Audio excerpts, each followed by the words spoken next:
Basi hivi ndivyo inatupasa kuishi, kuishi kwa kupendeza Mungu.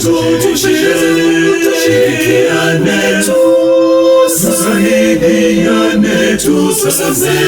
tusaidiane, huku tukiongozwa neno.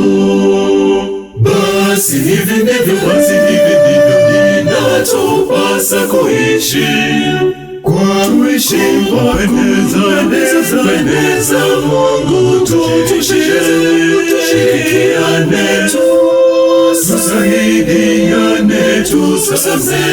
tusaidiane, huku tukiongozwa neno.